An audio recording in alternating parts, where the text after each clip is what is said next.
Сега в това видео ще ви покажа как се разглеждат готовите планове. Влизате си с данните на сайта на bali.bg и тук отивате към софтуера за планиране. Сега тук на споделени планове ще видите плановете, които аз съм направил. Всъщност някои са просто списъци от места.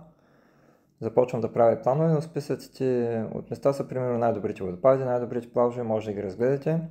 Но ето това най-доброто от Бали в 8 дни или 7 нощувки си е план и тук в бързия преглед може да видите за 8 дни колко излиза. Това е сумата за двама човека, 917 евро, 1800 лева.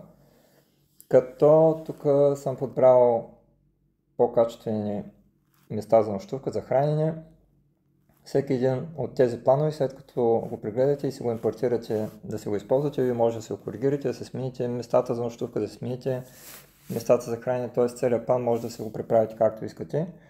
Но тъй като аз познавам вече Бали, в този план съм включил, ако имате само 7 нощувки, лекичко екшън, но съм включил най-добрите места, които може да видите за 7 дни.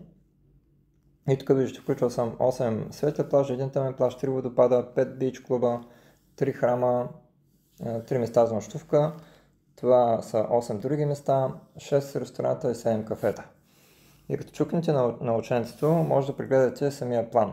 Тук съм написал отгоре някакви указания, какво съм включил в плана, как да го използвате и така нататък. И след това започват местата по ред на посещението. Виждате, ден първи за плаж Солобано Ловато сме предвидели час и половина и цена 7 евро. Като аз тук съм в описанието съм написал, в тези 7 евро съм включил кафе и закуска за двама, примерно. Тук отгоре преди списъка с местата за посещение има едно сви разшири всички, може да ги свиете, да си ги виждате като списък и като чукнете във всяко едно да го свивате или да го разширявате. И ако разширя примерно Солобано Ловато първото място, от тук с първите трите иконки, с първата мога да го видя на картата. Ето го виждам го на картата, ми го показва. С тази иконка, която е най-горе в ляво, се показвам отново този поп-ап прозорец, където се разглеждам плана, така че съм връщал на същото място, където съм стигнал с разглеждането. Другата иконка е тази с ито. Тя отваря такъв поп-ап прозорец с информация за съответната точка. Отново пак тук с тази иконка си отварям плана, но вместо да чуквате това и да ви отваря нов прозорец и тук в долния десен, ако чукнете това и, то пък ще ви отвори на място информация за съответното място. И така целият план, заедно с информацията и снимките за всяко едно място, може да се го прегледате на място.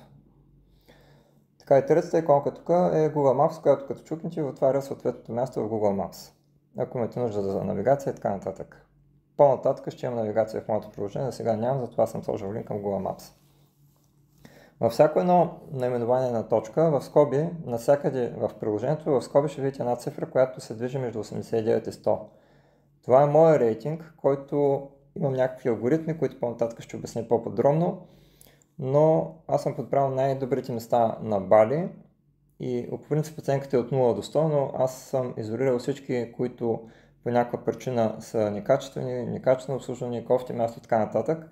И съм цял сам най-добрите места и винаги в скобите ще виждате число между 89 и 100.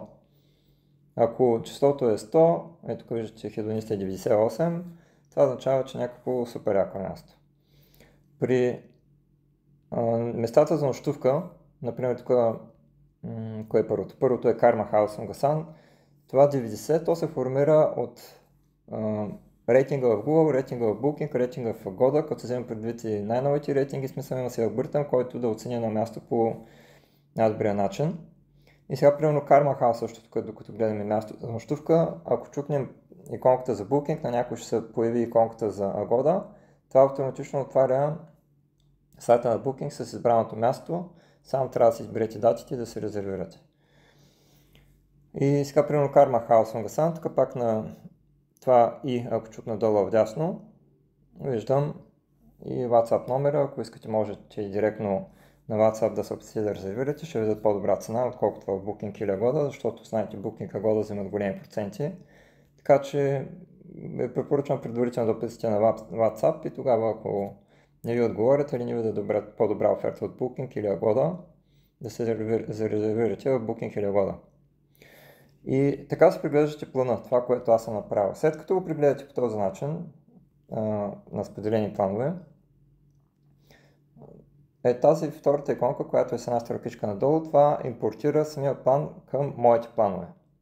Тук не може да го редактирате, защото това е плана, както аз съм го направил, съм го споделил за всички и не е редно да се редактира.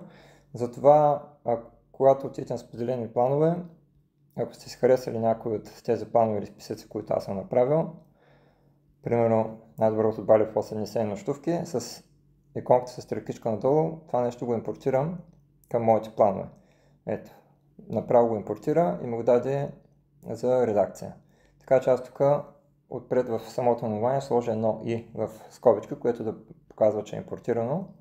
Imported. И аз тук мога да наглася самия план. Добре е, когато работите даден план, да се го импортирате на картата с тази последната иконка зелената с стрелката надолу. И след като се импортира, тук отгоре, като чукнете на това 44, се виждате местата, които са за посещение. От тук може да изтривате някой. Примерно плаж Гринбол, ако не искам да го посещавам, мога да го изтрия. Ето станаха вече 43 точките, намали времето и парите.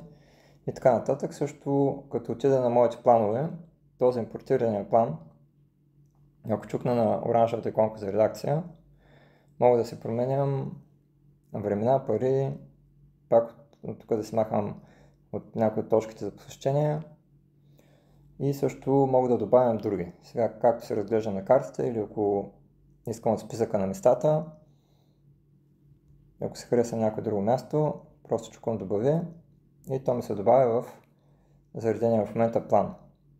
Значи един вариант е като отидем на споделени планове, т.е. не на споделени, на моите планове, да чукна редакцията. Другия вариант е тук отново, където е 40 отгоре. Най-отгоре имаме директна връзка за показване кой план е зареден в момента и директно с оранжевата иконка може да чукнем да редактираме. И сега тази точка, която добавих, тя ще е най-последна. Ето този върлук. И все още няма начислен на кой ден ще го посетим. Тук може да се смените деня, времената, парите и съответно да се го наместите поред там, където решите поред да го посетите. И като направите тези промени, чуквате записа и това ви е редактирания план. Нещо ново, което имам тук е тази иконка ученчество, която е горе в лентата в ляво. Ако чукнете нея, ще ви покажа само избраните вече места в конкретно заредения в момента план. Така, начисто виждате местата, които сме предвидели да посещаваме в този план. И отново като чукна върху код, отново се връща да показва всички иконки. И така, по този начин често може да се гледаме само нашите иконки от нашия план. Когато разглеждате всички точки по картата, ако има нещо, което сте намерили в Google Maps или някъде другаде, и да го добавите към картата, това може да го направите като изберете добавяне на място. Тук, за да добавите място, начинът е от Google Maps, като сте харесали някакво място. Сега някакъв бичко се опитам да го добавя, ще ми каже, че вече съществува на картата, но нека да чукам нещо произволно около мен, което го нямам на карта със сигурност. Ето това, например, на New Morning Cafe предполагам, че го нямам, да, защото е 3,6 оценка, аз такива не ги вземам. Но, примерно, ако чукна за споделяне тук и след това копито clipboard, това ми дава адреса на мястото. И тук като го пейсна, се опитва, ето го, извлече го New Morning Cafe, мога да му дам коя категория е, да му дам колко време по принцип за разбиране бих стял на това място, средно колко бих платил за едно ядене или там или кафе. И това място мога да го добавя. След като добавя, за да може да се появи на карта, трябва да презаредим картата. И сега това място, ако отида на списък на местата, тук в търсенето примерно мога да най-бързо да го намеря. Това беше New Morning Cafe. Ето го New Morning Cafe. Тук отново на редакция мога, понеже сложа някакви цифри от начало, нали това са координатите, мога да ги изтрия. Мога да се го коригирам това нещо, да се го редактирам, да чукна запис. И така и така тази нова точка се добави и мога да се използвам. Тези точки, които вие си добавите, си ги виждате само вие, те не стават част от публичната карта, така че това си е за ваше ползване, когато импортирате такава точка. Ето, New Morning Cafe. И така, това е начинът да работите с картите, с плановете. Сега това е New Morning Cafe, което добавих, ако искам да го включа към плана. Тук в списъка мога също да чукна добави. Мога и да чукна върху него да го видя точно къде се намира. Ето го New Morning Cafe.